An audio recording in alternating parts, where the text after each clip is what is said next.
సన్నపేట మండలం మధుర సన్నపేట. పోయిన యాసకి నా వడ్లు నేను 10 సంవత్సరాల నుంచి చేస్తున్నా, ఎంత ఇబ్బంది కాలేదు. ప్లస్ యాసంగి వాళ్ళ నా వడ్లు 50 డ్యామేజ్ వచ్చిందని ఆపేసారు. 3 ఆపేసిందని కూడా పోయి మా భార్య భర్త పోయి కాలం పెడితే కూడా కనికరించలేదు, సొసైటీ కనికరించలేదు, మిల్లులు కనికరించలేదు. లేకపోతే ఎక్కడ కొండపోయినా కానీ అమ్మకుండా చేసిర్రు. సొసైటీ రైస్ మిల్లులు కలిసి ఇట్లా అయితే రైతు ఆత్మహత్య చేసుకుంటాడు. ఇట్లా 50 అంటే ఒక 20 క్వింటాలు ఇట్లా అయితే రైతు మందు పరిస్థితి ఉంటుంది. ప్లస్ అందరూ మంచిగా ఉండాలా, అందరు తీసుకోవాలా, నల్లవాడ తీసుకొని కట్ చేసుకొని గవర్నమెంట్ ఉంటుంది, కొట్టలేదని అంటలేను. కాకపోతే మాత్రము బిల్లులు మాత్రం సహకరించలే. సొసైటీలో కూడా పిలిపిస్తే మాట్లాడినామని అన్నారు.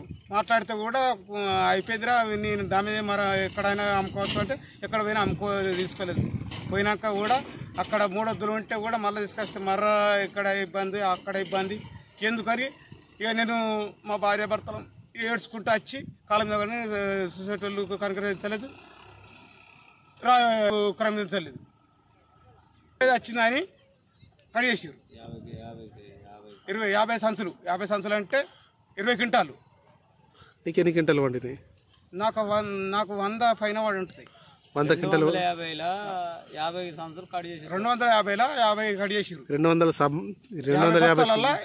సంచులు కట్ చేసారు. కట్ చేసుకొని తీసుకున్నారు. ఒప్పుకున్నా. మా భార్య మా ఇద్దరం పోయి కాలం మీద పడ్డా. కానీ మాకు 3 పిల్లలు, 2 ఆడపిల్లలు, 1 పిల్లవాడు. చూడు సార్ అంటే లేకపోతే తీసుకపోర్రి, లేకపోతే అమ్ముకో ఎక్కడన్నా అంటే ఎక్కడ పోయినా కానీ అవి చెల్లకుండా చేసిరు.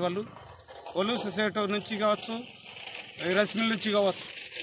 బాధితులు ఇంకా ఎంతమంది ఉన్నారు? ఇంకా బాధితులు ఒక గంగపుత్ర ఆయన ఉన్నాడు. ఆయన కూడా ఆయన కట్ చేసినట్టు నువ్వు కట్ చేస్తా అంటే ఒప్పుకున్నా. అక్కడ మొదలు ఆయన కట్ చేసిరు, తర్వాత నేను ఒప్పుకున్నా. 250 సంచులకు 50 సంచులు కట్ చేసుకురు. 200 సంచులకు బిల్లు వేసారు. ఇది నష్టమే కాదు, మొత్తం నష్టమే. మళ్ళీ సన్నపడ్లు తీసుకుంటారా అంటే ఎవరు తీసుకోకపోతే ఇంట్లో వారేసుకున్నా. ఇప్పుడు పట్టించిన ప్లస్ నేను తింటున్నా. నాకు ఇప్పటికేం ఆరోగ్యం మంచిగా ఉంది. పరవారు తింటారు, చుట్టాలు తింటారు, నేను తింటున్నా. నియాస్ వంటి రైతుకి కస్టమర్కి ఇస్తే కూడా మాట వస్తలేదు. అవి ఏమైపోయినాయి? అవే వడ్లు, ఇవే వడ్లు. దీనిపై ఇంతవరకు వాళ్ళని అడగలేదు ఎప్పుడు? వాళ్ళు గవర్నమెంట్ ఇట్లా చేస్తుందని చెప్పేసి పై అధికారులకు ఎప్పుడన్నా కంప్లైంట్ ఇచ్చారు? కంప్లైంట్ ఇవ్వలేదు. ఎవరి దగ్గరకు పోతే ఎవరో చెప్పుకో, ఎవరికి నువ్వు ఎమ్మెల్యే అడిగవో, నువ్వు కలెక్టర్ దగ్గరకో, డిఎస్పీ దగ్గరకో, ఎక్కడైనా ఎన్నిది చెల్లది పోయి వచ్చినా తీసుకుని ఎల్లుడే నీ లారీ తీసుకుని పోయి నువ్వు దించుకుంటావా, ఏం చేసుకుంటావా, కుంట్లో పోసుకుంటావా, నువ్వు ఏమైనా మాకు అధికారం లేదని మిల్లుళ్ళు రైస్ మిల్ నుంచి సొసైటీ నుంచి ఆయన కొనపూర నరసింహులు వచ్చిండు. ఆయన ఏం సహకరించలేడు.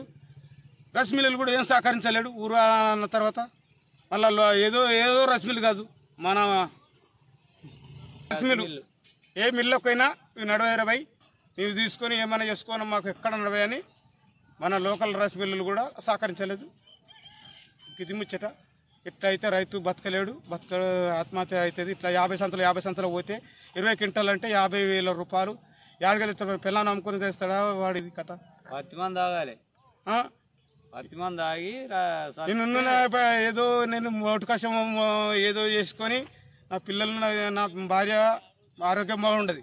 నా భార్యను దొరకపోయి కూడా కాళ్ళ మీద పడితే కరకరించలేదు. సొసైటీ వాళ్ళు, చైర్మన్ కావచ్చు, పిసిసి కావచ్చు, మన రైస్ మిల్లు కావచ్చు, ఎవరైనా సహకరించలేదు. ఏడ్చుకుంటూ వచ్చాను. ఇది ప్రస్తుతం. మరిన్ని అప్డేట్ కోసం చూస్తూనే ఉండండి VCM news, voice of common man.